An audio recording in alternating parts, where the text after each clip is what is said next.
கண்ணியத்திற்குரிய அல்லாஹ்வின் நல்லடியார்களே, மிகப்பெரிய வணக்கங்களுடைய ஒரு பருவகாலம் நம்மை நெருங்கி கொண்டிருக்கிறது. எல்லா காலங்களை விட மிகச்சிறந்த உன்னதமான ஒரு காலம்.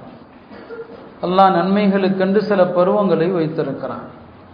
எனவே நல்லறங்களை நோக்கி அதிகமாக நாட்டம் கொள்ள வேண்டிய நாட்கள் இவை. இந்த நேரத்திலே நாம் அதிகமாக கவனம் செலுத்த வேண்டிய வணக்கங்களில் ஒன்றுதான் அல்லாஹ்விடம் துஆ செய்வது. துஆ என்பது பெருமானார் ஸல்லல்லாஹு அலைஹி வஸல்லம் அவர்கள் சொன்னார்கள், இன்னத் துஆ ஹுவல் இபாதா. துஆ என்பதே வணக்கம் என்று சொன்னார். துஆ என்பதே வணக்கம் என்று சொன்னார். ஏன்னா அல்லாஹ் குர்ஆன்ல துஆவை வணக்கம் என்று சொல்கிறான். துஆ செய்யாதவர்களை ஆணவக்காரர்கள் என்று சொல்கிறான். யார் துஆ செய்வதில்லையோ அவர்கள் ஆணவக்காரர்கள். இந்த வசனத்தையும் ஓதிவிட்டுத்தான் துஆ என்பது வணக்கம்னு சொன்னான். அருமையானவர்களே, துஆவுடைய ரகசியங்களை நாம தெரியணும். துஆனா என்ன என்கிற ஒரு ரகசியத்தை நாம தெரியணும். ஏன்னா துஆ குறித்து நாம் விளங்கி இருக்கிற விளக்கம் என்பது நாம் கேட்பவை அப்படியே அடுத்த நொடி அப்படியே நடந்துவிட வேண்டும் என்பது. நல்லோர்கள் துஆவை அந்த பார்வையில் பார்த்தது கிடையாது. நாம் துஆவை குறித்த இந்த சிந்தனையை கொஞ்சம் மாற்றணும். துஆ என்பது ஒரு வணக்கம் என்பதை நாம் புரிந்து கொள்ளணும். எப்படி அது வணக்கமாக ஆகிறது? துஆ என்பது எப்படி வணக்கமாகுது?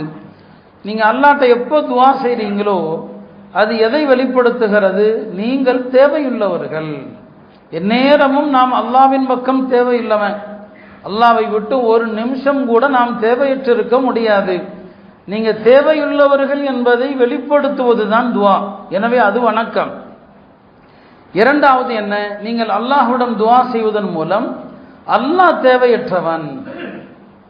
தேவையற்றவன் என்பதை நீங்கள் உணர்த்துகிறீர்கள். என்னுடைய ரப்புக்கு எந்த தேவையும் கிடையாது.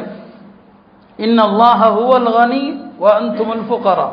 அவனுக்கு எந்த தேவையும் இல்லை, நீங்கள் தேவையுடையவர்கள். அப்ப துஆ செய்கிற அடியான் என் ரப்புக்கு எந்த தேவையும் இல்லை. அப்ப இது வணக்கம் தான். இது மூன்றாவது என்ன?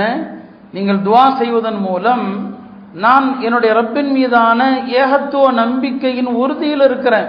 நான் அவனை தவிர யாரிடமும் கவனம் செலுத்த மாட்டேன். அவனை தவிர யாரின் பக்கமும் என் கவனம் திரும்பாது. எனவே துஆ செய்கிற அடியான் தன்னுடைய ஏகத்துவ நம்பிக்கையை மிக அழுத்தமாக உறுதியாக பதிவு செய்கிறான். அல்லாஹ்வை தவிர என் கவனம் யாரிடத்திலும் செல்லாது என்பது. நாலாவது என்ன?